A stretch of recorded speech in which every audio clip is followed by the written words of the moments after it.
बार नहीं है, ये पहली बार नहीं है कि भारत ने इस स्टेज तक सफलता या कामयाबी हासिल कर ली हो। पिछली बार भी ये सेपरेशन बहुत साफ हुआ था। लैंडिंग के तरफ जब हॉरिजॉन्टल से वर्टिकल होना था लैंडर को, वहां गड़बड़ हो गई थी। ऐसा सोमनाथ जी, इसरो के जो चेयरमैन है मौजूदा, उन्होंने खुद ये कहा है News18.com को। वहीं तैयारी चांद से जुड़े रहस्यों से पर्दा उठाने की है, लेकिन इससे कई ज्यादा बड़ा सवाल है चंद्रयान 3 के लैंडर की सॉफ्ट लैंडिंग का। सबसे बड़ा प्रश्न है। चलिए प्रियंका कांडपाल के पास चलते हैं, जो इस वक्त हमारे साथ लाइव जुड़ रही हैं। प्रियंका, बताइए आप कहां हैं और क्या आपके साथ कोई एक्सपर्ट है जो इस पर और रोशनी डाल सकेंगे? जी प्रियंका। जी बिल्कुल जी, इस वक्त स्पेस इंडिया में हम लोग मौजूद हैं। हमारे साथ यहाँ से अरुण यादव हैं। अरुण जी, अब थोड़ी ही देर में डिटैच होने वाला है लैंडर। कितना इंपॉर्टेंट है, अगर मैं कहूँ, चंद्रयान मिशन के लिए इस लैंडर का सेफली डिटैच हो जाना? देखिए मैम, चंद्रयान 3 का जो लैंडर है, विक्रम लैंडर जिसको हम बोलते हैं, ये एक बहुत बड़ा स्टेप है। जैसे ही ये डिटैच होगा, उसके बाद हमारी जो सबसे महत्वपूर्ण एक घटना आएगी, जो लैंडिंग की होती है, उसके होने से पहले इसका डिटैच होना जरूरी है। और जैसे ये सक्सेसफुली डिटैच हो जाएगा, उसके बाद हम इंतजार करेंगे 23 या 24 अगस्त का, जब ये लैंड होने वाला होगा। तो बस वेट कर रहे हैं कि कितनी जल्दी ये कैसे ये सक्सेसफुली एकदम डिटैच होता है। पिछली बार भी चंद्रयान 2 में भी ये जो ये हिस्सा था, ये तो आराम से हो गया था, तो ये चैलेंजिंग नहीं होता है? यानी कि इसके सक्सेसफुल होने के चांसेस ज्यादा ही हैं, बहुत ज्यादा होती हैं। डिटैच ना हो पाए इसके चांसेस बहुत कम हैं। लेकिन सबसे बड़ी जो समस्या आती है वो आती है लैंड होने की, जिसे हम बोलते हैं सॉफ्ट लैंडिंग। तो सॉफ्ट लैंडिंग का हमें उस पर नजर रखनी पड़ेगी। उसके लिए भी कुछ दिन बाकी हैं, उसके लिए नजर रखेंगे। क्या क्या अलग है पिछले चंद्रयान 2 से अगर बात की जाए, क्योंकि लैंडिंग में ही पिछली बार थोड़ी गड़बड़ हुई थी, तो इस बार चंद्रयान 3 की जब हम बात करें तो क्या अलग है चंद्रयान 2 से कि लैंडिंग में उसमें हेल्प हो? लैंडिंग में अगर हेल्प हो, उसमें चंद्रयान 3 का जो विक्रम जो लैंडर है, विक्रम लैंडर के जिस चीज पे वो लैंड करता है, उसे हम लेग्स बोलते हैं।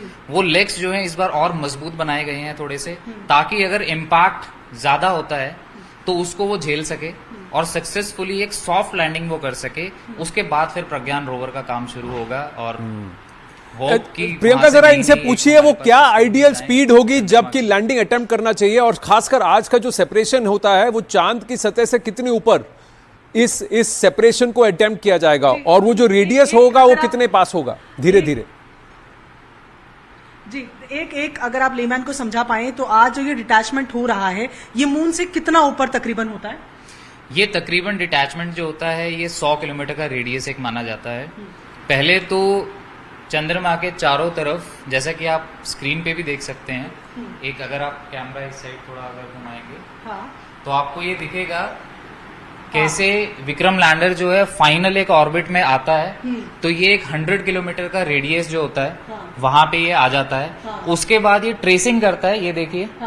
अब ये ट्रेसिंग करना स्टार्ट करेगा चंद्रमा की सतह का, और उस ट्रेसिंग में ये वो जगह डिसाइड करेगा कि कहाँ पे इसको लैंड करना है। अच्छा, इसकी कोई स्पीड होती है कि कितनी स्पीड पर लैंड करना चाहिए? कोई आइडियल स्पीड होती है? स्पीड जो है वो मानी तो यही जाती है कि कम से कम रहे। कोशिश ये यही करते हैं, एक डिजायर्ड स्पीड तक ये उस इम्पैक्ट को झेलने के काबिल होता है। जैसे पिछली बार की अगर मैं बात करूं चंद्रयान 2 की, तो 200 किलोमीटर प्रति घंटे से ज्यादा की स्पीड से लैंड किया था, जिसकी वजह से वो डैमेज हो गया था। तो अब की बार अगर आप टेक्निकल टर्म्स में जाएंगे तो बहुत सारी चीजें होती हैं जो साइंटिस्ट इन चीजों का ध्यान रखते हैं। किस एंगल पे लैंड करना है, किस स्पीड से लैंड करना है, किस जगह पे लैंड करना है, वो सारी चीजें हमें देखनी पड़ती हैं। कई अनुमान लगाया जा रहा है प्रियंका की 0.5 किलोमीटर पर सेकंड की स्पीड पर उसे लैंड करना होगा। क्या इस बार विक्रम लैंडर हॉरिजॉन्टल वर्टिकल दोनों तरीके से लैंड कर सकता है? जैसे एक डेमोन्स्ट्रेशन है ये, जैसे वो लैंड कर। और चीज आपसे पहले जानना चाहेंगे कि देखिए, ये लैंड करने की जब हम बात कर रहे हैं, तो पिछली बार हॉरिजॉन्टल से वर्टिकल जब आ रहे थे तब गड़बड़ हुई थी। इसको लेकर इस बार कुछ खास प्लानिंग की गई है? बिल्कुल। पिछली बार जब हम आ रहे थे तो मेन दिक्कत जो हुई थी चंद्रयान 2 में, वो सिग्नल लॉस्ट की हुई थी। सिग्नल जो है वो टूट चुका था। और जब सिग्नल टूट जाता है तो आप लैंडर की जिस एंगल पे वो लैंड करने वाला है, कहाँ वो लैंड करने वाला है, आप वो चीजें वो कंट्रोल खो देते हैं। अब की बार इन चीजों को और ध्यान में रखा गया है, और ये इंश्योर किया गया है कि ये सारी चीजें हमारे कंट्रोल में रहे, सिग्नल हमारा लॉस्ट ना हो, और जिस एंगल और जिस स्पीड पे हमने ये चीज प्लान की है उसी एंगल और उसी स्पीड पे ये सॉफ्ट लैंडिंग कर जाए, तो बिल्कुल सारी चीजें। और एक बात ये भी होगी कि साउथ पोल पे क्योंकि लैंडिंग की बात हो रही है, तो क्या ये पहले से तय होता है कि जैसे कि हम पहले भी डिस्कस कर रहे थे कि चांद में काफी गड्ढे जैसे जो दिखते हैं, ये पहले से डिसाइडेड होता है कि लैंडिंग किस प्रॉपर जगह में होगी, या विक्रम लैंडर जो है वो खुद ट्रेस करके अपने लिए कोई जगह फाइनलाइज करता है कि यहाँ पर लैंडिंग होनी है? लैंडिंग की जगह पहले से डिसाइडेड होती है, क्योंकि जब तक आप किसी इतना बड़ा मिशन आप भेज रहे हैं, एक दूसरे एक सेलेस्टियल बॉडी जिसको हम बोलते हैं, कि एक मून पे आप एक मिशन भेज रहे हैं, हर एक चीज आपकी प्लान्ड होती है। कहाँ पे लैंड करना है ये भी प्लान्ड है, साउथ पोल पे कितने डिग्री पे, जैसे मैं आपको अगर एग्जैक्ट बताऊं तो 69 पॉइंट समथिंग डिग्री है साउथ, जहाँ पे ये लैंड करने वाला है। तकरीबन 70 डिग्री पे ये लैंड करने वाला है। और जो जगह है उस जगह का नाम भी अगर मैं आपको बताऊं तो एक एटकिन बेसिन है। एटकिन बेसिन एक क्रेटर है वहाँ का, जहाँ पे ये चीज डिसाइड की गई है, जहाँ पे लैंड होगा। क्या ये एटकिन बेसिन को इसीलिए चुना गया क्योंकि सबसे ज्यादा वहाँ ओपन सरफेस है, सतह है, not exact landing surface decide किया गया है कि यहाँ पे लैंड करना है। जिस जगह को चूज करने की आप बात कर रहे हैं एटकिन बेसिन की, क्या उसको इसलिए चूज किया गया है क्योंकि स्पेशियस है बाकियों की कंपैरिजन में, एक सेफ साइड लेते हुए? सरफेस एरिया आपको ज्यादा मिलेगा लैंडिंग। और इसके पीछे मैं आपको एक रीजन और बताता हूँ। जब भी आप किसी गड्ढे में लैंड करते हैं, कोई क्रेटर जब होता है, तो आप ये मान के चलिए कि एक किसी भी जगह की, जैसे अर्थ अगर आप मानेंगे तो अर्थ में 3 लेयर्स हैं। एक सबसे ऊपरी सतह होती है जिसको हम क्रस्ट बोलते हैं, उसके नीचे एक सतह होती है जिसे हम मैंटल बोलते हैं, उसके सबसे अंदर एक सतह होती है जिसे हम कोर बोलते हैं। जी। ऐसे ही मून में भी अलग अलग सतह होती हैं, क्रस्ट, मैंटल, कोर। तो जहाँ पे बहुत बड़ा गड्ढा है वहां पे जो मैंटल सतह होती है वो थोड़ी नजदीक होती है। तो अगर आप क्रस्ट के साथ साथ अगर मैंटल की भी स्टडी कर लें और शायद वहां से आपको उसका कोई ट्रेस मिल जाए, या फिर मैंटल की अलग एक और लेयर की आप स्टडी कर सकें, तो बहुत अच्छा होगा। इसलिए उसको वहां पे लैंड कराया जा रहा है। ठीक है, मेरे पास यहाँ पर मुझे और कुछ तो नहीं, लेकिन एक ये मून की पिक्चर नजर आ रही है जहां पर मैं जरा आपसे समझना चाहूँ कि हम जब साउथ पोल की बात कर रहे हैं तो इस तरफ कहीं पर जाएगा, इस तरफ ये पूरा 90 डिग्री आपका पड़ता है, अगर आप बिल्कुल एग्जैक्ट माना जाए। अगर आप इसको एक एक्सेस मानते हैं तो ये आपका नॉर्थ पोल होगा, ये आपका साउथ पोल होगा। ये 90 डिग्री है। आप इससे थोड़ा सा ऊपर आ जाइए, लगभग 70 डिग्री पे। 70 डिग्री ये पूरा एक लैटिट्यूड बनता है 70 का। यहाँ पे अब ये पाथ ट्रेसिंग होती है, जहाँ पे आके ये लैंड करेगा। तो क्या इस एटकिन बेसिन पे इसके अलावा और कोई चंद्रयान कभी गया है किसी और देश का? लैटिट्यूड आपका 70 के आसपास है जो साउथ में आपका लैंड। ये एक और अहम सवाल जो हमारे एंकर आपसे पूछना चाह रहे हैं कि ये जो एटकिन बेसिस फाइनल किया गया है, आज तक चंद्रयान से पहले यहाँ कोई और पहुंचा है? नहीं, ये जो सतह जो पर्टिकुलर स्पॉट डिसाइड किया गया है, ये एक ऐसा स्पॉट है जहाँ पे आज तक कोई देश, किसी भी देश का कोई भी मिशन यहाँ पे लैंड नहीं कर पाया। अटेम्प्ट किया है किसी ने? अटेम्प्ट भी नहीं कर पाया। अटेम्प्ट भी इंडिया ने ही किया था। अच्छा। चंद्रयान 2 का जो अटेम्प्ट था वो भी इंडिया के द्वारा था। और उससे पहले मैं आपको बताऊं तो 3 देश ऐसे हैं, जैसे चाइना, रशिया और अमेरिका, जो यहाँ पे ऑलरेडी लैंड कर चुके हैं। साउथ पोल पे नहीं, बट दूसरी लोकेशंस पे वो ऑलरेडी लैंड कर चुके हैं। बट अगर साउथ पोल पे इंडिया की लैंडिंग होती है तो it will be the first in history and historic. बिल्कुल हिस्टोरिक। क्या आपने बताया कि इस तरीके के कुछ मिशन होते हैं तो जाहिर तौर पर सब कुछ वेक स्टडीज के लिए नहीं जाता, सिस्टमैटिक तरीके से कुछ चीजें होती है जिसके लिए भेजा जाता है। चंद्रयान 3 की अगर बात करें, क्या कुछ एक्सपेक्ट करना चाहिए इस मिशन से? क्या कुछ स्टडीज सामने आ सकती हैं? बिल्कुल।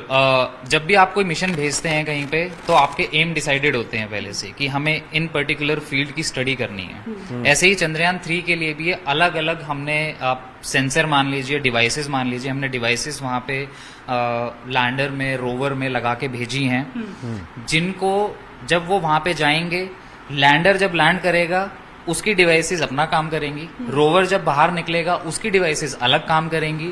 और ये रिलेटेड हो सकती हैं कि चंद्रमा की सतह की स्टडी करना, चंद्रमा पे जो कंपन जो होती हैं, सीस्मिक डिवाइसेस है चंद्रयान 3 में? टोटल इसमें 6 डिवाइसेस हम भेज रहे हैं। 6 में से एक जो है ऑलरेडी उसने अपना काम शुरू कर दिया है। जो मून ऑर्बिट से हम बात करें तो वो ऑर्बिटर स्टडी करने वाला है। अच्छा, एक ऑलरेडी डिवाइस जो है वो काम, ऑलरेडी डिवाइस जो है वो प्रोपल्शन मॉड्यूल जिसे हम बोलते हैं, जो जिस हिस्से से विक्रम लैंडर अलग हो चुका है, उस हिस्से में वो डिवाइस लगी। प्रियंका, उनसे पूछिएगा ऑलरेडी अपना काम वो जो पिछली बार का ऑर्बिटर है, क्या वो ऑर्बिटर अभी भी सक्रिय है? उसकी क्या भूमिका होगी? पहुंचने के बाद, लैंड करने के बाद अपना काम शुरू करेंगे। जो पिछली बार चंद्रयान 2 की जब हम बात कर रहे हैं तो जो ऑर्बिटर उस वक्त था, क्या वो अभी भी सक्रिय है?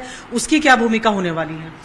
उस टाइम पे जो ऑर्बिटर था, इसी वजह से ये एक डिफरेंस है चंद्रयान 2 और चंद्रयान 3 में कि ऑर्बिटर ऑलरेडी वहां पे डिप्लॉय हो चुका था चंद्रयान 2 में से। जो सिर्फ बची हुई चीजें थी वो थी लैंडर और रोवर, जो कि हमारी सक्सेसफुल नहीं हो पाई थी। तो इस बार जैसा कि आपको अगर पता हो तो चंद्रयान 2 और चंद्रयान 3 की जो कॉस्टिंग है उसमें भी बहुत रिडक्शन हुआ है। जी, वो 900 करोड़ के आसपास का मिशन था, ये कुछ 615 करोड़ के आसपास का मिशन है। तो ये इसलिए है क्योंकि हमने इसमें से ऑर्बिटर हटा दिया है, क्योंकि ऑर्बिटर ऑलरेडी अपना काम कर चुका है। वो ऑलरेडी वहां पे ऑर्बिट कर रहा था और उसने बहुत सारी हमें सुंदर जो पिक्चर्स है, वहां की फोटोग्राफ है चंद्रमा की तो प्रियंका सतह की, इनको पूछिए वो हमें भेज चुका कि है। पेलोड उसका जो है काम पिछली पूरा बार हो से चुका ज्यादा है, करीब तो इसलिए 3.9 हमने टन है। ऑर्बिटर से हटा दिया है। तो क्या इसका मतलब यह है कि इस बार जो विक्रम रेंजर है और प्रज्ञान रोवर है पिछली बार से भारी हैं और भी ज्यादा सॉलिड बनाए गए हैं, या उसमें यंत्र ज्यादा फिट किए गए हैं? आप सुन रही जी हैं? बिल्कुल, जैसे जी। पिछली बार की तुलना में अगर बात की जाए तो लोड इस बार ज्यादा है। विक्रम लैंडर की भी बात करें, रोवर की भी बात करें, तो इनका वजन ज्यादा बनाया गया है। तो ये सेफ्टी पर्पज से है या इसमें कुछ और एडिशनल ऐसे डिवाइसेस हैं जो स्टडीज के लिए काम आएंगे? क्या कारण लग रहा है? एक तो इसको थोड़ा और मजबूती देने के कारण इसमें एडिशंस किए गए थे। क्या ये पिछली बार की जो लैंडिंग सॉफ्ट नहीं पाई थी उससे भी एक लेसन है? जी, उससे एक लेसन है, क्योंकि जब आप किसी चीज को स्ट्रांग बनाते हैं, मजबूत बनाते हैं, या तो आप मटेरियल चेंज करते हैं या फिर आप उसका वजन थोड़ा बढ़ाते हैं, थोड़े और स्ट्रांगनेस के लिए थोड़ी और चीजें ऐड करते हैं। तो जैसे रोवर की अगर मैं बात करूं, कुछ 26 किलो के आसपास का ही हमारा रोवर रहेगा जी। और लैंडर अलग है, उसके लेग्स को मजबूत बनाया गया है, तो इसलिए जो पेलोड है इसका थोड़ा सा वजन बढ़ा है। बट जहां हम देखें वजन बढ़ाने के साथ साथ इसरो की बहुत एक खास बात है कि एक कॉस्टिंग इतनी रिड्यूस कर देते हैं कि एक एग्जाम्पल भी दिया गया था कि आप एक टैक्सी में या ऑटो रिक्शा में चलने के बराबर जो है वो हम उतने में चांद पे पहुंच गए। चांद पे नहीं, तो एक और costing बात इतनी कम प्रियंका आप हो उनको चुकी है, बताइए और इसके पीछे दर्शकों को भी process बताएं अलग कि होता है। इंडियाना जोन्स जो तो, पिक्चर आई ये थी बहुत बड़ी बात है कि 2900 costing करोड़ आप में इतनी बनी कम थी, है, आप वहाँ पे अपने लैंडर जबकि और रोवर चंद्रयान 3 615 करोड़ में बना है। तो आप समझ रही है? तो बिल्कुल, देखिए हमारे एंकर आनंद जो है वो बता रहे हैं कि इंडियाना जोन जो मूवी आई थी उसका बजट इतना हाई था, 2900 लगभग शायद करोड़ बता रहे हैं। हाँ, 2941 करोड़। 615 करोड़ के लगभग 615 करोड़। और 615 करोड़। आप एक देखिए, आप इनसे अगर प्रश्न मूवी एक और से पूछिए प्रियंका कंपेयर कर रहे हैं तो एक हॉलीवुड मूवी कि से भी कम ये बजट में जो है विज्ञान, जी हाँ। ये जो विक्रम रेंजर है ये अपनी गति धीमी कैसे करेगा और कितनी गति तक ये इंपैक्ट झेल सकता है? जब अगर मून के सरफेस पर एक पर्टिकुलर फोर्स से अगर वो लैंड भी करता है, पिछली बार के मुकाबले कितना वो झेल सकता है ताकि वो फिर भी टिका रहे? और अगर हॉरिजॉन्टली अगर गिरता भी है तो क्या ये अपने आप सीधा होने की क्षमता रखता है, वर्टिकल होने की, अपनी टांगों पर खड़े होने की क्षमता रखता है? जी बिल्कुल, ये सवाल जो है ये बेसिकली ये है कि जो विक्रम लैंडर की हम बात कर रहे हैं, सबसे पहले तो ये कि क्या अगर इनकेस ये इसकी गति धीमी कैसे होगी? वर्टिकली गिर जाए, अगर इस तरीके की लैंडिंग, तो ये पहला सवाल तो मैं ये पूछती हूँ कि क्या खुद ये खड़ा हो सकता है, क्या उसके बाद रोवर बाहर निकल सकता है, या it has to stand still? ये इसको स्टिल स्टैंड होना पड़ेगा, हाँ, क्योंकि अगर इसका संपर्क टूटा हाँ, तो कमांड नहीं जा पाएगी हाँ। रोवर के पास। और क्योंकि रोवर से एक प्लेटफॉर्म बाहर निकलना है और उस प्लेटफॉर्म की एक जगह है हाँ। जहां से वो Decided रैंप जगह, है, हाँ। वो रैंप जहां से खुलेगा, जहां से निकलेगा, हाँ। तो उसके लिए उसका डिजायर्ड पोजीशन में कि हाँ। जो पोजीशन हमें चाहिए उसका उस पोजीशन में वहां पे खड़ा होना जरूरी है। क्योंकि अगर वो टेढ़ा हुआ या गिर गया किसी तरीके से तो रैंप तो आप मान लीजिए कि एक बार को चलो निकल आए, बट रोवर बाहर कैसे आएगा? और हम नेगेटिव क्यों सोचें?